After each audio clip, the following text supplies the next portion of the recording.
And of course, this is leading up to a movie that I'm so excited about.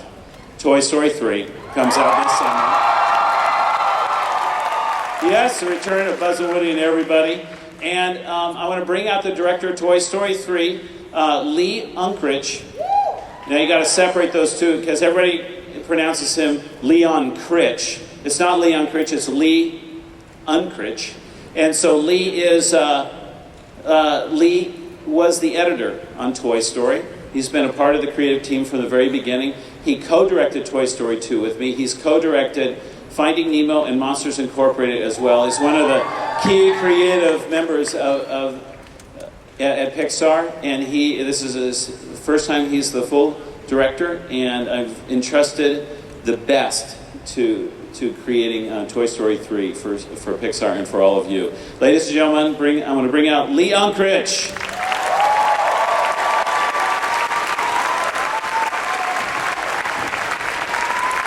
Lee, welcome. Hey, thank you.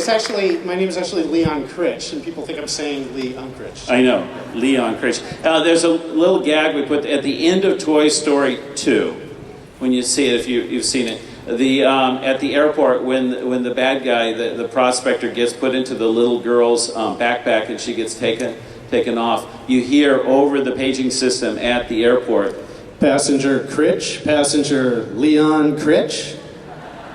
So that's because everybody thinks he's Leon. And now the world knows. Thank you. Leon, why don't you go ahead and tell us about...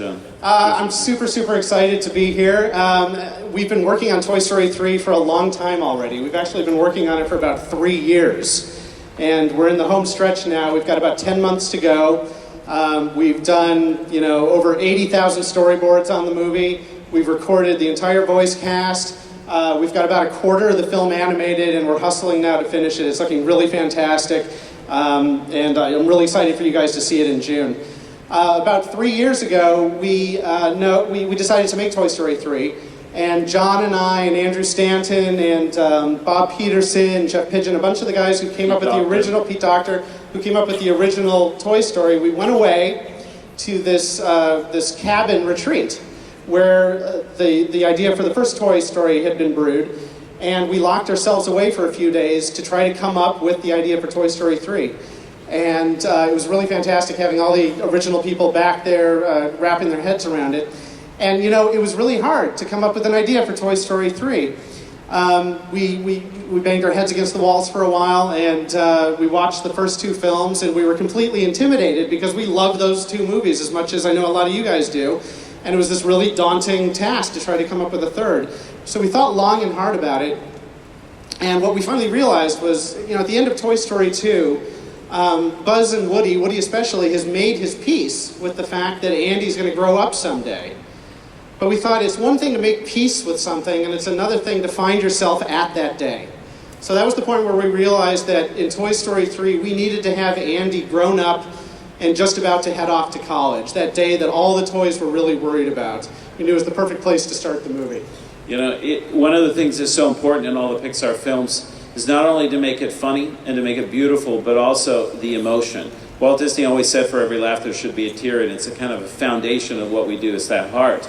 And creating Toy Story, you have this story, which is certain growth that Woody goes through. And in Toy Story 2, he said we can't have him get amnesia and relearn the same lesson, so we have to come up with something new. And so for Toy Story 3, it's a totally different emotional core that this movie has, and we're really excited. Really excited, because the last thing we wanted to do is just have the toys off having some new adventure. We knew that there had to be, as John said, a really strong emotional core, and we really believe we found it. We've made a very emotional but very entertaining and exciting and funny movie.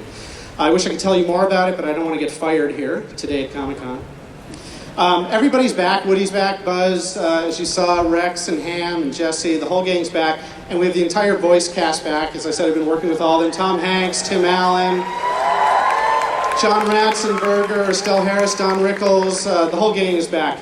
Barbie, who made kind of a small appearance in Toy Story 2, is back in Toy Story 3 in a much larger role, and we knew we couldn't have Barbie back without having Ken. So Ken will be making his big screen debut in Toy Story 3, and I'm proud to announce today at Comic-Con for the first time officially that Ken will be voiced by the fantastic Michael Keaton.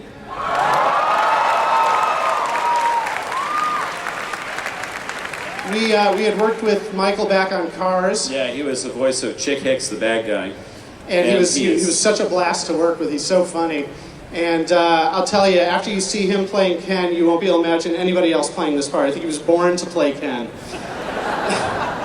So to properly introduce you to Ken, we have dug up some never-before-seen footage of an interview that Ken gave several years ago. You want to take your 3D glasses off. This was kind of pre-modern 3D technology. So please take your 3D glasses off and enjoy this little behind-the-scenes peek with Ken. And we've got a lot more fun stuff up our sleeves, but you're going to have to wait, unfortunately, until June 18th, 2010 to see Toy Story 3. But thanks, everyone. Thanks so much. Hey, thanks, Lee. First I want to say Pixar, y'all are great. Great. Thank Walt you. Disney, yes! Thank you. Domo arigato. This is a question for Lee Unkrich. Was it daunting coming back to the Toy Story franchise after a decade of great Pixar films?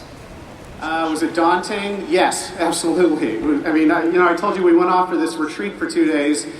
At the end of the first day, on the first day we sat down, as I said, and we watched the first two movies. We watched Toy Story 1 and Toy Story 2, and we're immediately completely depressed. Because we thought, how can we possibly top these two films? They're really good films. And the thing that ultimately encouraged us was, oh yeah, we made those two movies. If anyone's going to pull this off, it's probably going to be us. And that was the fuel that drove us into forging ahead and coming up with Toy Story 3. Thank you.